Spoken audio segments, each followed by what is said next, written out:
Hey guys, I'm Richard NeoWin, and today we're unboxing the LG Gram 17. It's a new 17-inch laptop from LG. I've reviewed a couple of Grams before. They're very light, and they're known for being the lightest in their class. So the first one I reviewed was last year's 15.6-inch LG Grams, a clamshell, and it was 2.4 pounds, which is wildly light. The other one was the LG Gram 14 2-in-1. I reviewed that a few weeks ago, and it's a little over 2.5 pounds, which is, again, wildly light. Not necessarily for a 14-inch laptop, but for a 14-inch convertible. So this one comes in at 2.95 pounds, which is a little heavier, but for a 17-inch laptop, it's still probably the lightest one around. It's made of a magnesium alloy, which is all the Grams are made out of that, and it's promising a 17-inch laptop in a 15.6-inch laptop body. Now, that's a common claim across the board with laptops. We hear a lot, 13-inch laptop and a 12-inch body, 14-inch laptop and a 13-inch body. But I think it's particularly important here because with a 17-inch laptop, 17-inch laptops tend to not fit in regular laptop bags. I actually brought my laptop bag here. I have it out. This is my one-of-a-kind Lenovo ThinkPad bag, and because I want to see if it fits, because 17-inch laptops tend to not fit while 15-inch laptops fit fine. So that's a big difference when working with 17-inch devices. So let's get this open. Now, we can see the specs on the back, and I don't need to look at the specs. You know, it's a common thing when I get a review unit. Sometimes they don't tell me which one they send me, so I'll sit here on camera and actually find out what they sent me. And the thing about LG's laptops is that they only make one model. And they did the same thing for the Gram 14 2-in-1. And it's the same specs. It's a Core i7-8565U, which is from the Intel Whiskey Lake family. It's a 15-watt quad-core chip, 8 threads, 16 gigs of RAM, 512 gig SSD.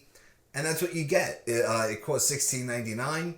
The 14 2-in-1 costs $14.99. You also get a higher resolution display with the 17-inch model. You get 2560 by 1600, which is quite nice. All the other Grams had 1080p displays. Obviously, like I said, only one model, so there's no option for a higher resolution screen. And 1080p at on a 15.6-inch device, it gets to feel a little low.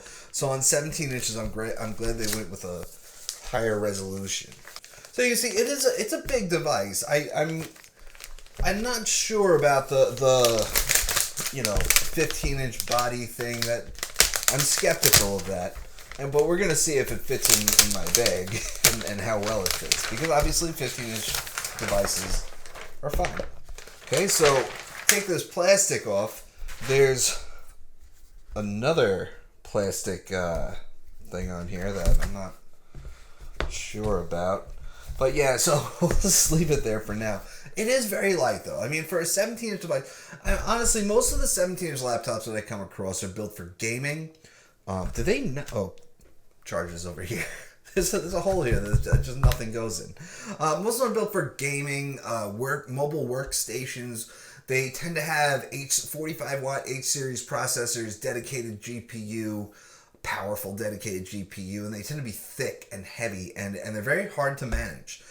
So this is more along the lines of an Ultrabook.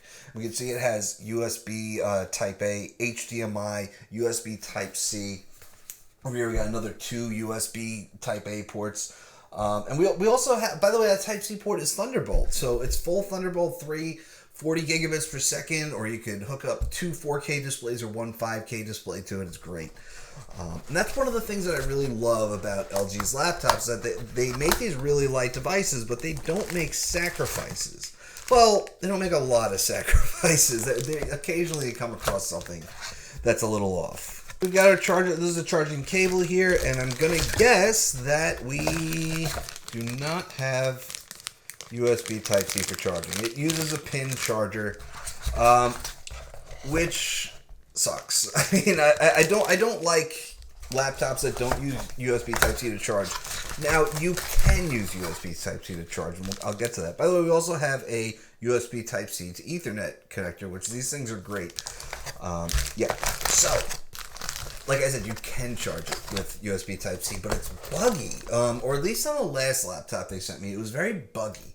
Where if you watch the video, I actually thought that you couldn't charge from the USB Type-C port because it wasn't charging. So once I plugged in the pin, it charged fine. And then once I had it on, it charged the USB Type-C fine. But occasionally, I would go to charge it up with the USB Type-C cable, and it just wouldn't work. And that's problematic because honestly, if you're traveling, if you have multiple laptops, if you're in a business and you have multiple laptops, you want to use the same charger for all of them. It doesn't make sense to have multiple chargers all around. So, I mean, the way it seems is that the preferred method of charging is the pin, but you can do USB Type-C if you want as well. Speaking of which, I did say that they do make some sacrifices as they have in the past, and one of those, and I think some of that's not necessarily to keep the weight down, some of it's to keep the cost down, like a 1080p display instead of 4K. Also, 4K uses a lot more battery, and if you want a really light device, you kind of need to use a smaller battery. Although the battery life was still great, you know? But 1080p was one. Also, all those other Gram models that I've seen have USB 3.1 Type-C rather than Thunderbolt, which this has. So it has the upgraded display. It has Thunderbolt. So I'm not sure what that sacrifice is going to be. We can just remove this. So we can see very narrow bezels all around. Okay, if I touch the screen, yeah, it's kind of it's a plasticky feel. I didn't get that problem with the Gram 2-in-1, which was great because obviously you need to use the touchscreen a lot more on the 2-in-1, and with this you're not as holy wow.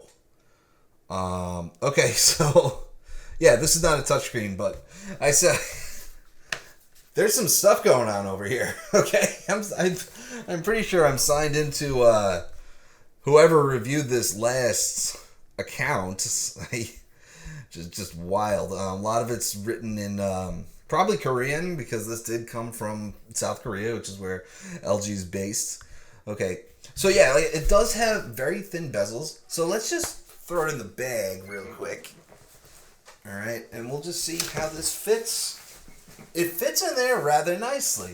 It does. I mean, the body still feels like it's bigger than a 15-inch laptop, but I'm not going to have a problem carrying this around, which is a really good thing. Okay, so a little close up here, right? We can see the keyboard deck is pretty large. The trackpad is pretty large, although I do kind of wish it was bigger. Some companies have spoiled me for very large trackpads, and I just want them to use all of this space for that because large trackpads are pretty good. So we also have a fingerprint up here. That's in the power button, and what's cool about that is that it will scan your fingerprint when you boot up the PC. So once the PC boots up, you don't have to scan it again to log in. And I've only seen that also on Huawei PCs. Dell PCs do put the fingerprint sensor in the power button, but once you get to the lock screen, you have to scan it again, which kind of defeats the purpose, in my opinion. They say it's a security risk because, I mean, honestly, to Dell, they have like a benchmark, and whether it's 5 seconds, 7 seconds, if it takes longer than that for Windows to boot up, they assume that you may have walked away from your PC. Yeah, so like I said, there's a lot of stuff going on this screen. I'm not sure what's installed here. There's just so much crazy stuff here.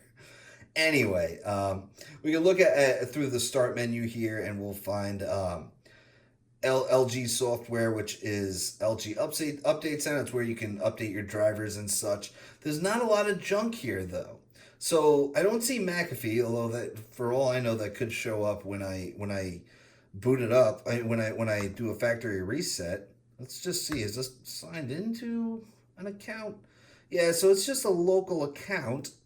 And obviously we're going to have to run a reset on this. The screen looks really good, though. Sadly, there's no touch. That kind of bums me out just because I like it. Although with this touchscreen, it feels plasticky. And that was a big issue for me with like the Gram 15 that I reviewed last year, and it feels cheap. It's nicer to not touch it, to be honest. But like I said, it wasn't a problem with the 2-in-1, and that's probably because it's way more focused on touch and pen input. So we can just take a look. Like I said, big keyboard, big trackpad, big device. USB 3.1 Type A, HDMI, Thunderbolt 3, and there's that pin power port. Although you should be able to charge with the Thunderbolt 3 port as well, even though it might be buggy.